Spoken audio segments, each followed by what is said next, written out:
పరిశుద్ధ గ్రంథంలో నుండి రెండవ రాజుల గ్రంథము 21:19-20 చదువుకుందాం.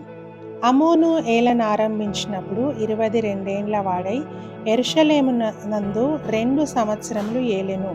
అతని తల్లి ఎడ్బయూరి వాడగు హారూను కుమార్తె అయిన మెషుల్లెమెతో. 20 అతడు తన తండ్రి అయిన మనష్షే నడిచినట్లు యెహోవా దృష్టికి చెడు నడత నడిచెను. ఇక్కడ వాక్యం చెప్తా ఉంది, అమోను అనే రాజు మనష్షేలాగా తన తండ్రిలాగా దేవుని దృష్టికి చెడు నడత నడుచుకున్నాడు అని వాక్యం చెప్తా ఉంది. ఈరోజు మనము ఈ యొక్క వాక్య భాగాన్ని గమనిస్తే, ఈ మెషుల్లెమెతు అనే తల్లి అమోనును ఏ విధంగా పెంచింది, ఏ విషయాలలో ఎంకరేజ్ చేసిందంటే, దేవునికి విరుద్ధమైన విషయాలలో సత్ప్రవర్తన యందు ఆమె ఆయనను ఎంకరేజ్ చేయలేదు, కానీ దుష్ట ప్రవర్తనలో ఆయనను ఎంకరేజ్ చేసినట్టు మనం చూస్తాం. ఈరోజు ప్రియ సహోదరులారా, మనము మన పిల్లల్ని వేటి విషయాల్లో ఎంకరేజ్ చేస్తూ ఉన్నాము? సెక్యులర్గా ఈ లోకస్థమైన విషయాలలో ఎంకరేజ్ చేస్తూ ఉన్నామా? సెల్ ఫోన్స్ చేతులకు ఇస్తూ ఉన్నామా? మూవీస్ చూడడానికి అలో చేస్తూ ఉన్నామా? ఏదంటే అది నీకు ఇష్టం వచ్చినట్టు చెయ్యి అని వారికి మనము ఒక కంట్రోల్ లేకుండా అన్నీ అప్పగిస్తూ ఉన్నామా?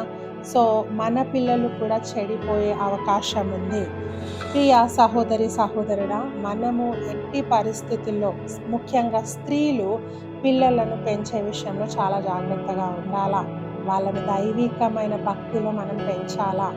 అప్పుడు వారు ఒక ఉన్నత స్థానంలోకి వాళ్ళు వస్తారు. వాళ్ళని దేవుడు బహుగా దీవించి ఆశీర్వదిస్తాడు. ప్రార్థించడం నేర్పించాలా.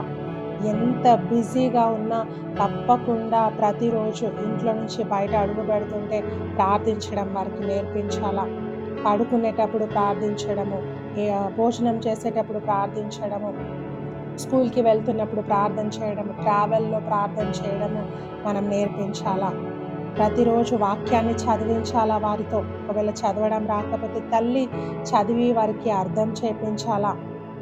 వారి యొక్క ట్రావెలింగ్లో కూడా ఒక చిన్న పాకెట్ బైబిల్ అన్న వారికి బ్యాగ్లో మనము పెట్టి వారిని స్కూల్కి, కాలేజెస్కి పంపించాలా. ఎప్పుడైతే దేవుని భయభక్తుల్లో మనం వారిని పెంచుతామో వారి భవిష్యత్తు చాలా అద్భుతంగా ఉంటుంది. ఫ్యూచర్లో మనము తల్లిదండ్రులు వారికి తోడుగా ఉన్నా లేకపోయినా వారు దేవుని భయభక్తుల్లో నడుచుకుంటారు. అట్టి కృప దేవుడు మనందరికీ దయచేయను గాక. God bless you.